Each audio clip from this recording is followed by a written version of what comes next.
Assalamualaikum warahmatullahi wabarakatuh. Hari ini kita akan melakukan presentasi mata kuliah rekayasa perangkat lunak yang membuat tugas tentang sistem administrasi unit hemodialisa. Nah, kami beranggotakan dari kelompok 1 beranggotakan 5 anggota, ada Kang Aib Syahbudin Zuri, ada Kang Taufik Rohman, ada Kang Ari Ahmad Syarif, ada Kang Andrianto, dan saya sendiri Muaz Muftahir. Baik, materi pertama nanti akan disampaikan langsung oleh Kang Andrianto. Silakan Kang Andrianto untuk menyampaikan materi pertama. Baik. UML, Unified Modeling Language, merupakan suatu metode dalam permodelan secara visual yang digunakan sebagai sarana perancangan sistem berorientasi objek. UML juga dapat didefinisikan sebagai suatu bahasa standar visualisasi perancangan dan pendokumentasian sistem, atau dikenal juga sebagai bahasa standar penulisan blueprint sebuah software.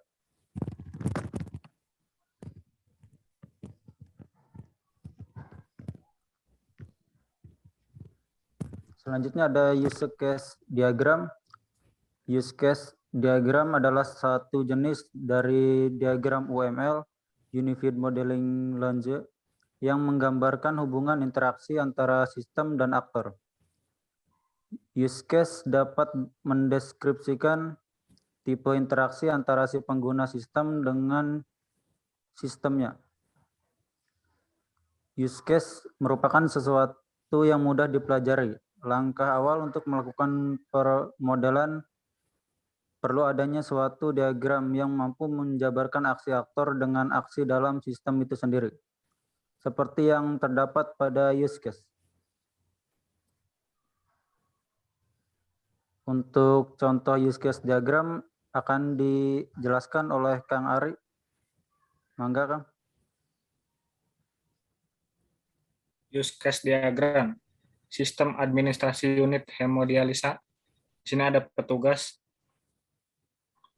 mencatat data pasien, petugas memberikan kartu pasien, lalu petugas memberikan ke dokter, dokter memeriksa pasien, dokter memberikan resep obat langsung ke petugas administrasi, petugas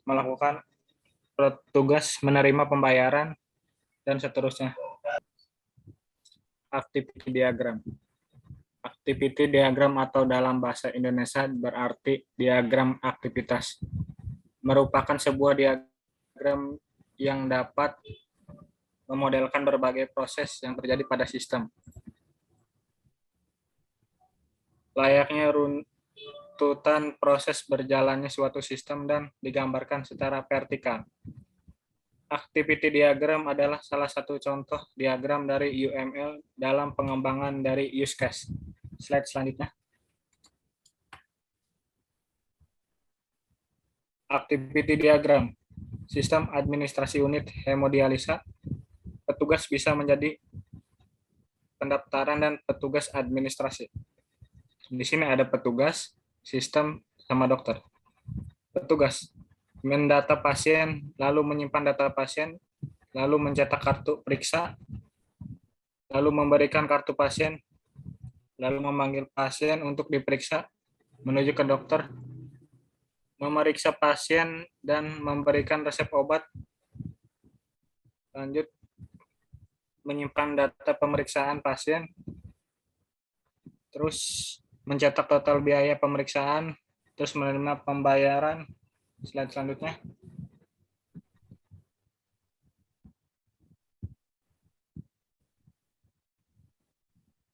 Sequence diagram.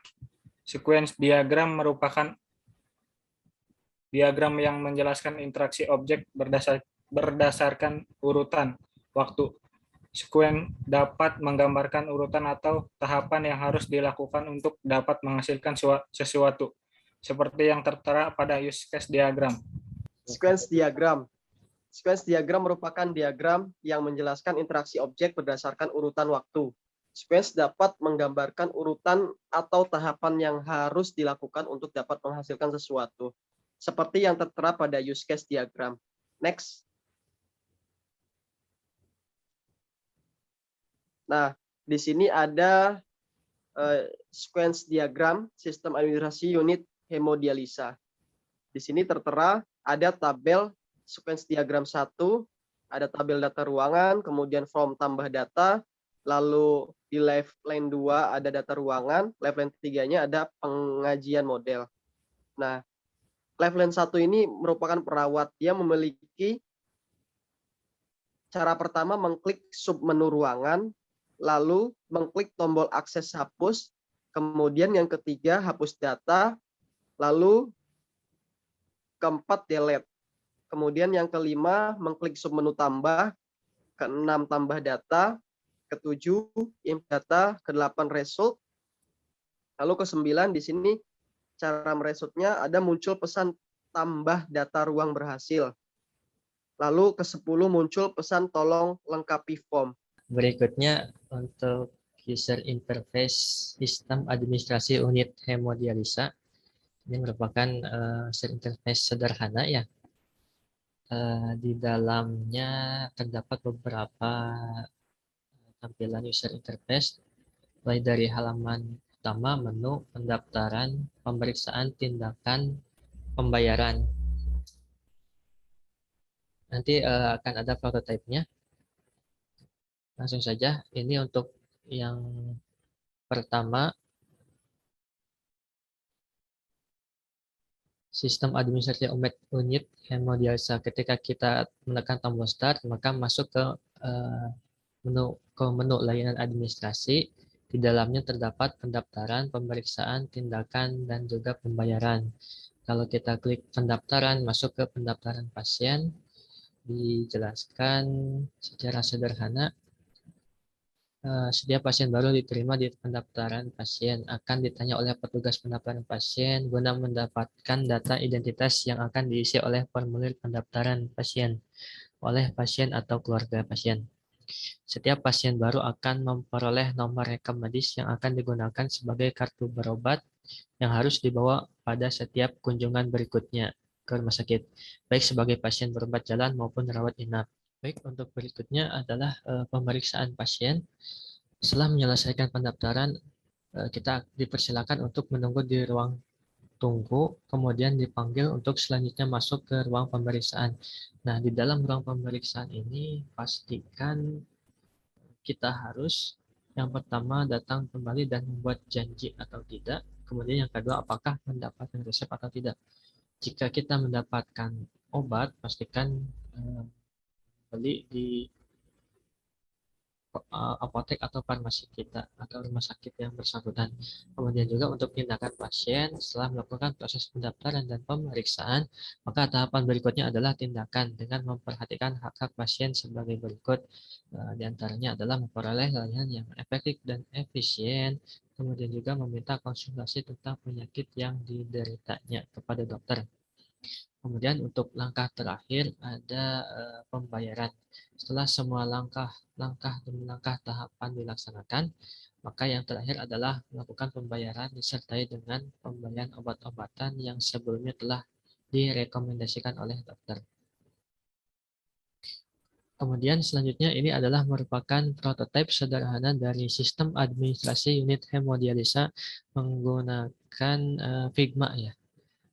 Kalau misalkan kita klik tombol start, masuk ke layanan administrasi yang di dalamnya memuat pendaftaran, pemeriksaan, tindakan, dan juga pembayaran. Kalau kita misalkan klik pendaftaran, maka ditampilkan pendaftaran pasien sebagai berikut seperti yang telah saya sampaikan sebelumnya. Kemudian ini untuk menu, berarti kembali ke layanan administrasi. Kemudian untuk pemeriksaan, masuk ke menu pemeriksaan. Dan ini adalah tombol next. Berarti setelah pemeriksaan tindakan, kemudian next, dan terakhir adalah pembayaran. Setelah semua ini, maka kalau misalkan kita klik tombol ini, tombol power, berarti kembali ke menu awal. Nah, itu mungkin presentasi dari kelompok 1 tentang sistem administrasi unit hemodialisa. Mohon maaf apabila terdapat kesalahan selama penyampaian. Kurang lebihnya mohon maaf. Assalamualaikum warahmatullahi wabarakatuh.